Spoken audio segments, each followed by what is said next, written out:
तो यहाँ पे मैं पैकिंग कर रही हूँ ससुराल जाने की। ये आए थे मुझे लेने, मैंने लास्ट क्लिप में दिखाया था। तो ऑलमोस्ट मेरी सारी पैकिंग हो गई और मेरे यहाँ पे पिंपल निकल गया गर्मी की वजह से। यार बिल्कुल मन नहीं रहता जाने का, कितना अजीब लग रहा है ना फेस ये निकलने से सुबह सुबह सा। अभी तैयार हो जाती हूँ, यहाँ से जाना है चाची के घर, उनसे भी मिलना है। गर्मी बहुत है, धूप बहुत है, तो अभी मैं सूट ही डालूँगी, बाद में साड़ी डालूँगी। मैं जब भी जाती हूँ मेरी बहन ही मेरे पैरों में कलर लगाती है। तो हम लोगों ने बुक किया था ओला से हम लोग जा रहे थे चाची के घर। फिर वहाँ हम लोग मतलब उन लोग को कितना टाइम लग गया था, ऑलमोस्ट लग गया था 1 से 1.5 से 2.5 घंटे, नहीं 1.5 घंटे लग गए थे। और ये बीच में ना एयरपोर्ट पड़ता है, तो वहाँ से बहुत सारी फ़्लाइटें आती जाती हैं, कुछ बहुत पास से, कुछ बहुत दूर से। और बीच बीच में ये बहुत अच्छे अच्छे क्लिप हमारी दिल्ली में पड़ते हैं, जो मैंने सोचा आप लोग के साथ शेयर करूँ। और फाइनली हम लोग पहुँच गए चाची के यहाँ। तो ये दोनों बैग लेके आगे चल रहे थे और मैं पीछे।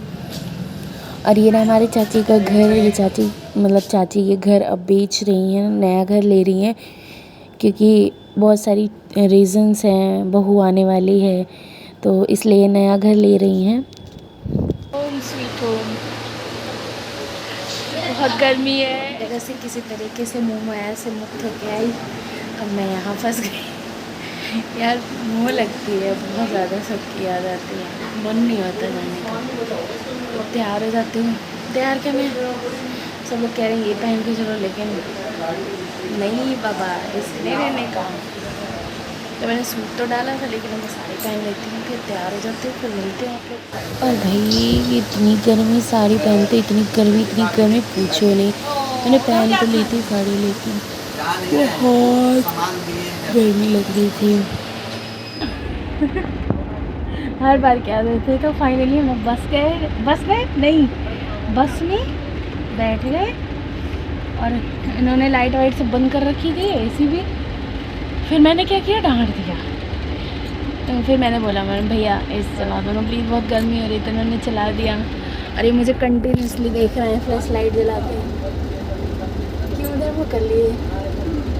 हाँ ये सोचते हैं लोग देखेंगे तो क्या करेंगे। तो ये चल रही है, सी ठंडी हवा आ रही है। अब जाके थोड़ा रिलीफ मिला है, लेकिन रहता बहुत कंजस्टेड है, इसलिए मुझे बस बिल्कुल नहीं पसंद है। मुझे ट्रेन पसंद है, इसलिए मैं ट्रेन में आना ज़्यादा पसंद करती हूँ। देखो इन्होंने बंद कर दिया, कोई बात नहीं, मैं फिर भी बात कर लूँगी, कोई बात नहीं, कर दो।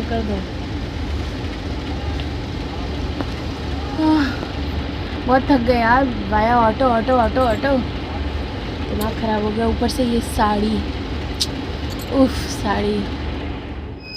कुछ ना बस वालों का पुलिस के साथ कुछ लफड़ा वगैरह चल रहा था, कुछ झोल करते होंगे ये लोग, इसे पुलिस वाले ना चेकिंग पे थे। तो इन्होंने मतलब मुझे लग रहा है ऑलमोस्ट 11 बजे तक चेकिंग की। और जो बस 8:30-9 बजे चलने वाली थी, वो बस 11:30 बजे चली है। तो फाइनली 1:30 बजे के लगभग ये पहुँची एक ढाबे पे। वहाँ पे सब लोगों ने अपना चाय पानी किया, जिसको जो भी करना था, फ्रेश वगैरह हुआ, वॉशरूम गए। तो ये लेके आए थे अपने लिए चाय, और चाची ने दिए थे जो आलू के पराठे। और मुझे ना ये बहुत अच्छा लग रहा था, इसके अंदर बहुत सारे खरगोश थे, और इन्होंने ना कूलर लगा रखा था उन लोगों के लिए। तो मुझे देख के ना बड़ा अच्छा लगा। तो ये है मोगा पंजाबी ढाबा सॉरी। तो वहाँ पे रुके थे, अच्छा था काफ़ी, मतलब खाना पीना जो भी था सब लोग खा पी रहे थे। तो ये भी अपना चाय लेके पी रहे थे। तो मैं इनके साथ एक क्लिप ले रही थी, तो कह रहा मुँह ऐसे ही आ रहा है। मैंने कहा मेरा ही कौन सा बहुत अच्छा आ रहा है, आपका तो सही भी लग रहा है, मेरा ही अजीब सा लग रहा है। रात के 1 बज रहे हैं, हमारी बस रुकी है ढाबे पे, और ये लेके आए अपने लिए चाय। और चाची ने बना के दिए थे इनके फेवरेट गर्मा गर्म आलू के पराठे। कैसे अच्छे हैं आंटी, अच्छी हैं। बहुत मज़ा आ रहा है अकेले अकेले खा के।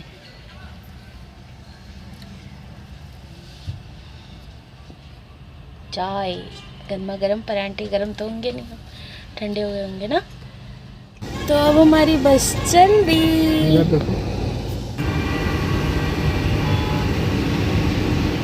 तो बस लगभग हम लोग को सुबह उतार दी थी 8 साढ़े 8 बजे के लगभग लखीमपुर में।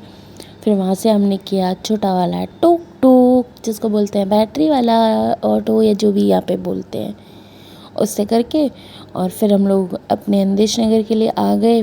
और ये टुक टुक चलते चलते चलते चलते हम लोगों को कम से कम आधा घंटा में पहुँचाई है। तो सारा सामान मोची पे रख के और हम लोग अपना निकल लिए टुक टुक पे बैठ के। बीच बीच में ना बहुत सारी ग्रीनरी दिख रही थी और आपको यकीन नहीं होगा कि ये सुबह का टाइम है। इतनी तेज़ धूप, इतनी तेज़ धूप। पहुँच गई मैं टुक टुक से। ठीक है, थोड़ा धीरे धीरे आई लेकिन आ गई। यहाँ पे लाइट बिल्कुल नहीं है, दिन भर पहली बात तो थी ही नहीं, आ रही है, आई थी कट गई। इन्वर्टर भी कितना काम करेगा, 3 फ्लोर का घर है, कितना इन्वर्टर लेगा। बहुत गर्मी है फ़िलहाल। इसी के साथ आप खुद देखो। प्लीज़ योगी जी, इधर भी बहू बेटियां रहती हैं साड़ी पहन के, कृपया करके लाइट दे दीजिए। बहुत तकलीफ़ होती है, बहुत गर्मी लगती है, बहुत ज़्यादा गर्मी लगती है यहाँ पे ना। हर बार का मतलब 5 साल हो गए मेरी शादी को, 5 साल में हर बार का इन लोग का यही है। कभी 32,000, कभी 33,000 गिर जाता है, कभी खंबे गिर जाते हैं, कभी नए खंबे लगते हैं। पूरी ठंड में इन लोगों का यही काम रहता है, पूरी गर्मी में इन लोगों का यही काम रहता है। मुझे समझ नहीं आता क्या करना चाहते। इवन ये सोचो आप लोग कि एक बॉटल ठंडा पानी तक नहीं मिलता है, इतनी लाइट ही नहीं रहती है। अभी इस टाइम बस अभी थोड़ा सा चार्ज हुआ है इन्वर्टर, सोलर से चार्ज होता है, फिर 3-4 पंखे चलते हैं, फिर डाउन हो जाता है, फिर चार्ज होता है, फिर डाउन हो जाता है। यही हाल है गर्मी में बहुत। मतलब मुझे अभी से कुछ घंटे ही हुए डिहाइड्रेशन देखो बोल रहा है, अभी से डिहाइड्रेशन होने लग रही है। तो इससे लाइट पहले बंद हो प्लीज़। अगर योगी जी तक कोई बात पहुंचा दे तो प्लीज़ उनको बोल ना, कोई भी, यहाँ बहुत गर्मी है भाई, लाइट दे दीजिए। फिलहाल यहीं ब्लॉग को करते हैं, मिलते हैं आपसे एक नए से गर्मी वाले ब्लॉग में।